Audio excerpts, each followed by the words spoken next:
Telecom से जुड़े आप लोगों के अलग अलग किस्से हो सकते हैं। नया सिम लेना हो या फिर नंबर पोर्ट कराना हो, कौन जाकर फिजिकल फॉर्म पे साइन करे, वक्त नहीं है। दूसरा, कभी आपको पता चलता है कि आपके नाम पे कोई और सिम चल रहा है जो कि आपने नहीं लिया है, उसे कैंसिल कराना है। बहुत सारी चीजें ऐसी हो सकती हैं, लेकिन अब इन सारी चीजों से छुटकारा जल्द ही मिलने जा रहा है। कैसे? तो इंट्रो को उस पार देखिए, वीडियो लास्ट तक। मैं हूं अशफाक और आप देखना शुरू कर चुके हैं टेक्निकल चार्जर।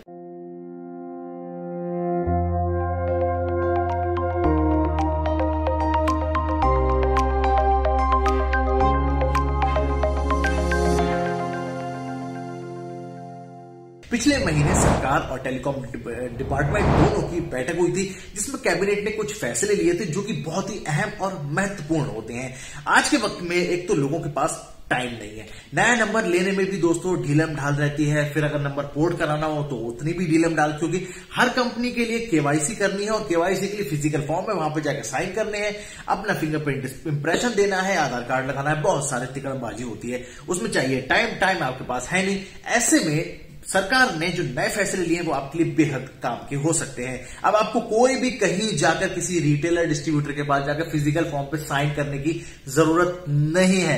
अब आपकी डिजिटल आइडेंटिटी ही आपका सब कुछ होगी, यानी कि आप घर बैठे, ऑफिस में बैठे, चलते फिरते, गाड़ी के अंदर, मोबाइल से, कहीं से भी डिजिटल फॉर्म फिल कर सकते हैं, अपने डॉक्यूमेंट ऑनलाइन सबमिट कर सकते हैं। यहां तक कि अगर आपने जो डिजी लॉकर है ना सरकार का, अगर उसमें डॉक्यूमेंट रखे हुए ना, तो वो भी आप लिंक कर सकेंगे आने वाले कुछ महीनों में। यानी कि आपके लिए सहूलत डिजिटलाइज की जा रही है, आपको डिजिटल इंडिया की तरफ ले जाया जा रहा है और अच्छी तरह से।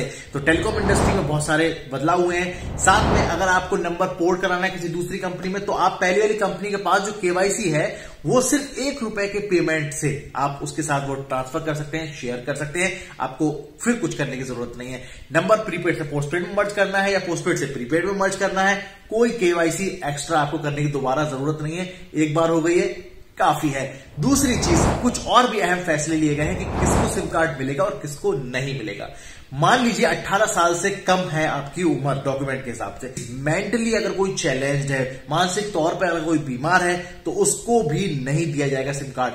लेकिन अगर फ्यूचर में कभी भी ऐसे बंदे के ऊपर सिम कार्ड इशू किया हुआ मिलता है जो कि फिजिकली चैलेंज्ड है, मेंटली चैलेंज्ड है, सॉरी, और 18 साल से कम उम्र है, तो किसी और को दोषी नहीं माना जाएगा। नए नियम के मुताबिक वो कंपनी ही दोषी होगी, उसके ऊपर फाइन लगाया जाएगा। अब कंपनी चाहे तो अपने ऑफिसर के ऊपर फाइन लगाए, चाहे उसे कंपनी से सस्पेंड कर दे, वो कंपनी के ऊपर इच्छा है, लेकिन कंपनी जिम्मेदार होगी और उसी के ऊपर कार्रवाई की जाएगी। तो ये कुछ बदलाव दोस्तों केवाईसी से जुड़े हुए बहुत ही अहम और महत्वपूर्ण हो जाते हैं, क्योंकि 5G की तरफ अब हम जा रहे हैं। तो 5G से पहले ट्राई और डॉट दोनों मिलकर ये सारी प्रक्रियाएं पूरी कर लेना चाहती है, ताकि लोगों को ज्यादा सहूलतें मिल सकें, दिक्कत और ये सारी परेशानियों से बचा जा सके। अभी आप क्या होता है, फोटो स्टेट की दुकान पे कहीं पे जाते थे आप, वहां पे उसने एक कॉपी के साथ आपकी 2 कॉपी निकालनी, आपको पता भी नहीं चला, और वो एक दूसरी कॉपी जो है फर्जी किसी सिम कार्ड को परचेज करने में लगा दी गई। बाद में आपने कभी कहीं से आपको पता चला, वेरिफिकेशन वाला धोखे से आपके पास फोन आ गया या घर आ गया,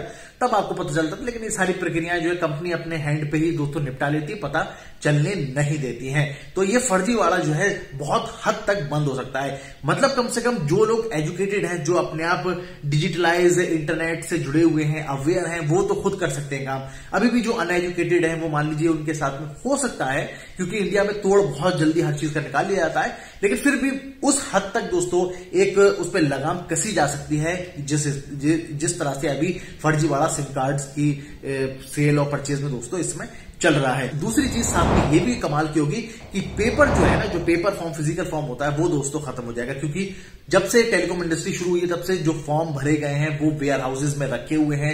उनका रखरखाव दोस्तों, उस पर अलग से खर्चा होता है और उसकी जिम्मेदारी रखरखाव की बहुत ज्यादा होती है, क्योंकि पेपर है दोस्तों, खराब हो सकता है, तो उसको संभाल के रखना बहुत जरूरी है। तो इसलिए ये सारी चीजें अगर खत्म होंगी, डिजिटलाइज हो जाएंगी, तो ये सारे झंझट खत्म हो जाएंगे। सर्वर में सब कुछ आपका सेव है, जब चाहे कंपनी चेक कर सकती है, गवर्नमेंट चेक कर सकती, कुछ दिक्कत की बात नहीं होगी। तो ये कुछ बदलाव होने वाले हैं दोस्तों। आप बताइए कि क्या आप इस चीज को लेके मुतमईन हैं, खुश हैं कि इस तरह के अगर कोई इनिशिएटिव आते हैं तो वो पब्लिक के लिए अच्छे हो सकते हैं? बताइए नीचे कमेंट करके। बाकी वीडियो को लाइक कीजिए, शेयर कीजिए, चैनल सब्सक्राइब करना मत भूलिएगा। मिलेंगे और वीडियो के साथ, तब तक रखिए अपना ख्याल, जुड़े रहिए साथ। हिंदुस्तान जिंदाबाद।